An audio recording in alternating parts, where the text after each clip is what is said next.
HTML के series में इस दूसरे वीडियो में मैं आपको आज ये बताऊंगा कि HTML के बेसिक टैग्स के बारे में।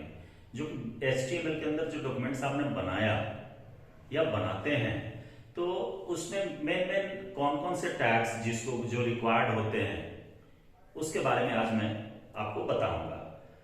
और इन सारे टैग्स के एट्रीब्यूट्स के बारे में मैं एक सेपरेट वीडियो आपको बना दूंगा कि बॉडी टैग का जो सारा एट्रीब्यूट्स है वो कौन कौन सा है, या पर्टिकुलर टैग है उसके कौन कौन से एट्रीब्यूट्स हैं, वो मैं वन बाय वन बनाऊंगा। लेकिन इस वीडियो में मैं एक कंसोलिडेटेड कंसेप्ट आपको दूंगा कि किस तरीके से हम किस किस टैग को कहां यूज करेंगे, जो कि बेसिकली हमको HTML के डॉक्यूमेंट्स को बनाने में रिक्वायर्ड होती है।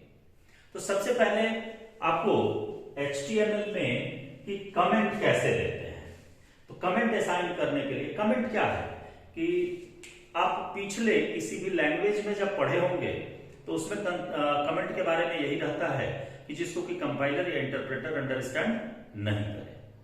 तो उसी तरीके से जब हम HTML को देखते हैं या HTML के अंदर किसी भी तरह के कोड को लिखते हैं तो उसको एग्जीक्यूट करने के लिए पार्सर काम करता है।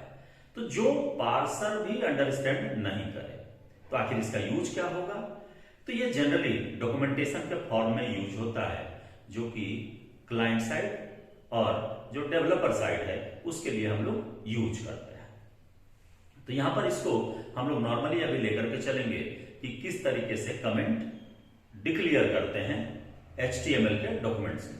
तो कमेंट बनाने के लिए आप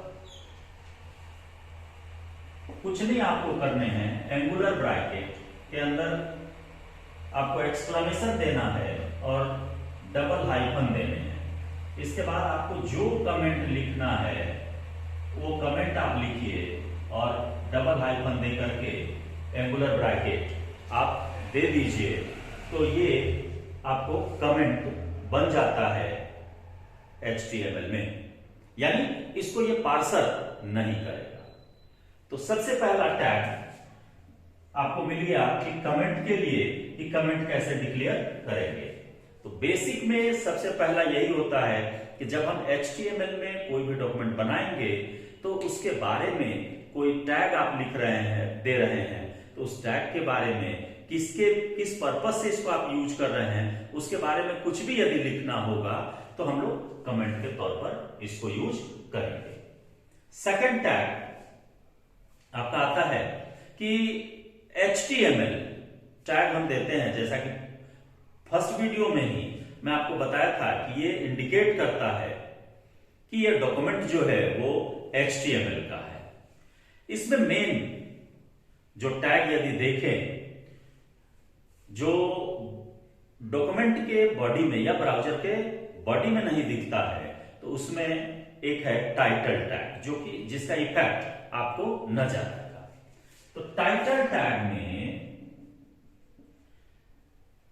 ये इसका यूज क्या है इसको आप समझ लीजिए कि जब हम ब्राउजर को ओपन करते हैं तो ब्राउजर का जो सबसे फर्स्ट लाइन है जिसको टाइटल बार कहते हैं, तो यदि यहां पर हम माई वेब पेज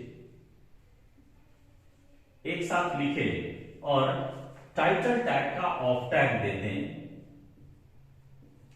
तो ये जो भी इसके अंदर हम दिए रहेंगे, टैग के अंदर जो कंटेंट्स दिए रहेंगे वो कंटेंट्स इस टॉप मोस्ट लाइन में आपको विजिबल होगा। यानी कि जब आप इसको रन करेंगे यानी ब्राउजर पर इसको पार्सर करेंगे तो उस समय ये आपको दिखेगा, यानी जो भी टाइटल आप दिए रहेंगे वो टाइटल डिस्प्ले होगा। इसके बाद हम लोग जब इसके अगले टैग के बारे में चलते हैं तो अगला टैग मेरा होता है बॉडी टैग। तो बॉडी टैग क्या है कि जिसका एग्जीक्यूशन या इस डॉक्यूमेंट को प्रिपेयर करने में हो वो आपका बॉडी टैग है। यानी बॉडी टैग के अंदर जो भी लिखेंगे वो इस डॉक्यूमेंट विंडो पर आपको डिस्प्ले करेगा, व्यू विंडो पर डिस्प्ले करेगा। अब बात आती है कि आखिर ये जो बॉडी टैग है ये कितने लेवल में बटा हुआ होता है। तो जनरली इसको यदि हम डिवाइड करें तो हम इसको दो भाग में बांट सकते हैं। एक कहा जाता है कि ब्लॉक लेवल और दूसरा कहलाता है आपका टेक्स्ट लेवल। तो ब्लॉक लेवल क्या है और टेक्स्ट लेवल क्या है? तो ब्लॉक लेवल का मतलब होता है कि जिसमें कि हम वैसे टैग्स को यूज करते हैं जो कंटेनर के रूप में काम करे। जैसे हम हेडिंग देते हैं, तो हेडिंग देते हैं तो वो क्या करता है कि ऐसा लाइन जिसको कि हमको हाईलाइट करना है, मोटा करना है, बड़ा करना है, जिससे कि उस लोकेशन के टाइटल के रूप में उसको हम रिप्रेजेंट कर सके। तो इसके लिए हम लोग यूज करते हैं हेड टैग को, यानी H1, H2, H3, H4 इस तरीके से H6 तक मैक्सिमम चाहते हैं। इसके बाद बात आती है पैराग्राफ टैग की। तो जो पैराग्राफ टैग भी क्या है, कंटेनर टैग होता है। तो इन सारे इस तरह के टैग्स को ये जो बॉडी अपने अंदर कंटेन करता है, तो उस लेवल को कह दिया गया कि ये ब्लॉक लेवल है। और दूसरा जो है वो है टेक्स्ट लेवल। तो टेक्स्ट लेवल क्या है? तो वो एलिमेंट जो कि या वो टैग जो कि फॉर्मेटिंग में, नॉर्मली टेक्स्ट के फॉर्मेटिंग में यूज हो रहा है, ये आपका हो जाता है टेक्स्ट लेवल। अब बात आती है इसमें कौन कौन सा, जैसे फॉर एग्जांपल बोल्ड है, इटैलिक है, अंडरलाइन है, ये सारा टैग्स जो आ जाता है, ये आ जाता है आपको टेक्स्ट लेवल एलिमेंट में। अब बात आती है कि बॉडी टैग के अंदर या बॉडी टैग को हम यूज कैसे करेंगे। तो देखिए जितने भी टैग्स हैं तो ऑलमोस्ट टैग के एट्रीब्यूट्स हैं, यानी उसकी सेटिंग के लिए बहुत सारे वेरिएबल्स उसके अंदर दिए हुए हैं और उन वेरिएबल्स को ही यहां पर कहा जाता है कि ये क्या है, एट्रीब्यूट्स है। तो इस एट्रीब्यूट के वैल्यू को चेंज करके हम उस टैग के अंदर जो टेक्स्ट या इमेज या जो कुछ भी आपने दिया है उसको फॉर्मेट कर सकते हैं। जैसे कि सबसे पहले आते हैं बॉडी टैग पर और उसके बाद उसके बारे में थोड़ा सा और आपको बताते हैं। जैसे बॉडी टैग हम लिखेंगे तो बॉडी और इसकी क्लोजिंग होगी, इसका ऑफ टैग होगा बॉडी, स्लैश दे करके इसका ऑफ टैग कहते हैं।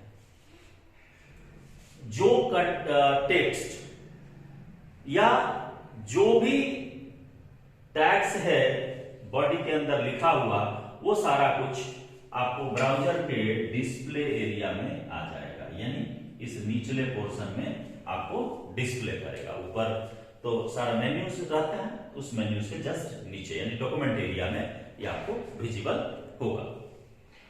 तो जैसे हम इस बैकग्राउंड के कलर को चेंज करना, जो कि कॉमन एट्रीब्यूट्स में आता है, इसके बहुत सारे एट्रीब्यूट्स हैं, मैं उसके लिए सेपरेट एक वीडियो बनाऊंगा कि बॉडी टैग के कितने एट्रीब्यूट्स हैं।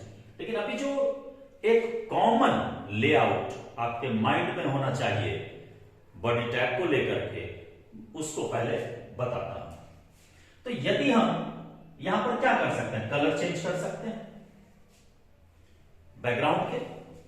बैकग्राउंड में किसी तरह के इमेज को डाल सकते हैं और मार्जिन्स, टॉप मार्जिन्स है, लेफ्ट मार्जिन्स है, इसको किस तरीके से हम सेट कर सकते हैं, इतने चीज को मैं आपको अभी बताऊंगा। जैसे सपोज कीजिए कि हम कोई इमेज देना चाहते हैं बॉडी के अंदर, यानी जो बैकग्राउंड है उस बैकग्राउंड में हम कोई इमेज देना चाहते हैं, तो उसके लिए हम यहां लिखेंगे बैकग्राउंड,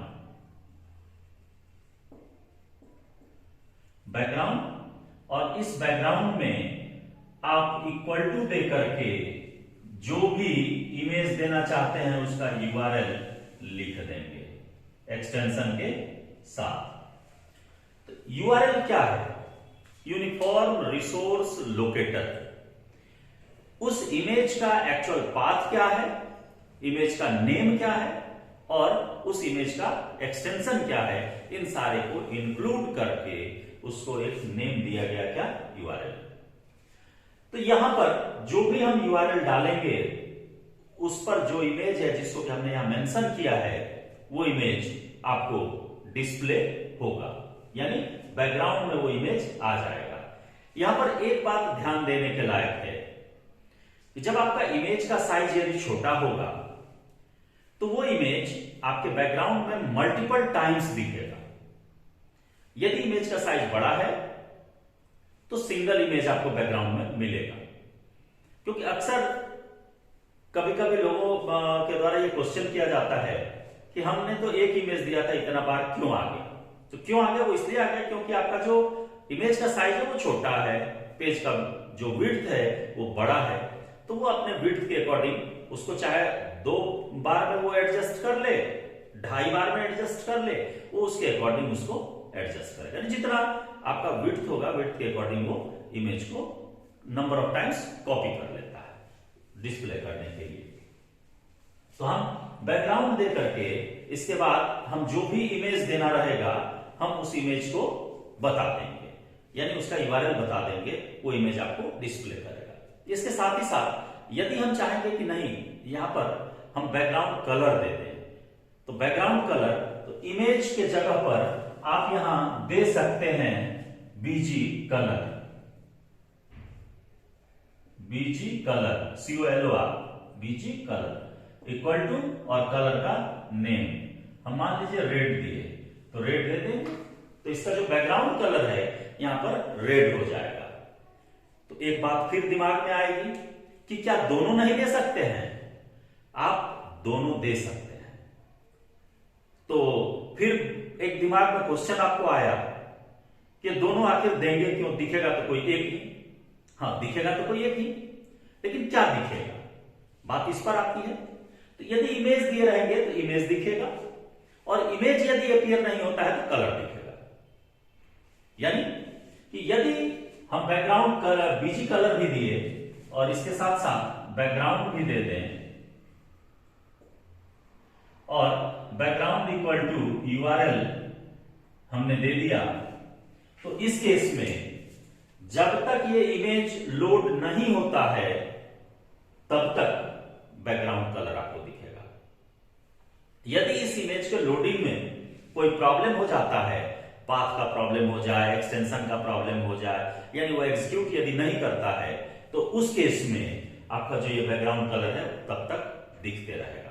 लेकिन जैसे ही ऐसा कंप्लीशन होगा तो फिर ये आपका इमेज अपीयर हो जाएगा, यानी इमेज लोड हो गया तो ये बैकग्राउंड का जो कलर था ये दिखना बंद हो जाएगा और इमेज आपको सामने दिखने लगेगा। ये हो गई इमेज की बात। इमेज से आगे जब आप चलेंगे, मैं इसके बारे में बार बार मेंशन कर रहा हूं कि एट्रीब्यूट हमने अभी खत्म नहीं किया बॉडी का, वो मैं बताऊंगा एक सेपरेट वीडियो में, क्योंकि बहुत सारे एट्रीब्यूट्स हैं। अब आते हैं कि इसके मार्जिन्स के बारे में, कि टॉप मार्जिन कैसे सेट करते हैं, लेफ्ट मार्जिन कैसे सेट करते हैं। तो इसके लिए एट्रीब्यूट्स मिलता है टॉप मार्जिन। यदि हम इसके साथ लगा दें कि बॉडी और टॉप मार्जिन इक्वल टू, और यहां हम मान लो 100 कर देंगे, तो अब चाहे जैसे आप 100 में लेकर चलो, px 100 पिक्सल्स हो जाएगा। यदि हम यहां पर चाहेंगे तो परसेंटेज यूज कर सकते हैं, लेकिन हम परसेंटेज कभी यूज नहीं करेंगे। हम यहां पर px में, पिक्सल्स में उसको रिप्रेजेंट करेंगे, ताकि ये हमको टॉप से कितना नीचे से दिखाना शुरू करे। तो हम मार्जिन्स लेकर के यहां चल सकते हैं। यदि लेफ्ट लेकर के चलना है तो लेफ्ट लेकर के चल सकते हैं, लेफ्ट से कितना हट करके आपका टेक्स्ट आए बॉडी के अंदर। तो ये हो गई बॉडी की बात। अब बॉडी से जब हम आगे चलते हैं तो यहां पर हेडिंग टैग की बात होगी कि हेडिंग हम कैसे देंगे। तो हेडिंग टैग ये आपको मिलेगा कहां? बॉडी टैग के अंदर आपको लिखना है, क्योंकि बॉडी टैग जो है आपका ये कंटेनर टैग कहा जाता है, जो बहुत सारे एलिमेंट्स को, टेक्स्ट को कंटेन करता है, इसलिए क्या कहलाएगा? कंटेनर टैग कहलाएगा। और यदि हेडिंग टैग हम लेकर के चलें तो हेडिंग के लिए हम लोग यूज करते हैं H1 से लेकर के H6 तक, H2 देन करते हुए H6 तक। तो सबसे बड़ा साइज होता है H1 का, इसके बाद H2 का उससे छोटा, उससे छोटा, उससे छोटा, सबसे छोटा होता है H6 का। तो हम जब भी हेडिंग को यूज करेंगे तो ये याद रखना है कि इसका ऑफ टैग हम जरूर कर देंगे। यदि हम एक H1 के अंदर दूसरा H2 यूज करेंगे तो उस समय आपका पार्सर ये ऑटोमेटिक समझ जाता है कि H1 की क्लोजिंग हो चुकी है, लेकिन हम ऐसा नहीं करेंगे, कंफ्यूजन में नहीं रहना है। हम जहां से H1 स्टार्ट करेंगे, जहां के बाद हमको H1 की आवश्यकता नहीं है, उसका ऑफ टैग जरूर मेंशन करेंगे। तो ये हेडिंग टैग में आप H1 से लेकर के H6 तक दे देंगे, तो फिर आप ये कहेंगे कि यदि H7 दे दे तो उस पर कोई इफेक्ट नहीं होगा। इसलिए नहीं होगा क्योंकि सिर्फ और सिर्फ रिकॉग्नाइज ये करेगा H1 से लेकर के H6 तक। अगली वीडियो में, क्योंकि ज्यादा बड़ा हो जाएगा वीडियो, इसलिए अब आगे नहीं मैं बनाऊंगा इस वीडियो में। अगली वीडियो में मैं पैराग्राफ टैग के बारे में आपको बताऊंगा। पैराग्राफ है, फिर फॉर्मेटिंग के लिए टैग्स हैं, बोल्ड है, इटैलिक है, अंडरलाइन है, किस तरीके से करते हैं इसके बारे में बताऊंगा। धन्यवाद, मिलते हैं अगली वीडियो।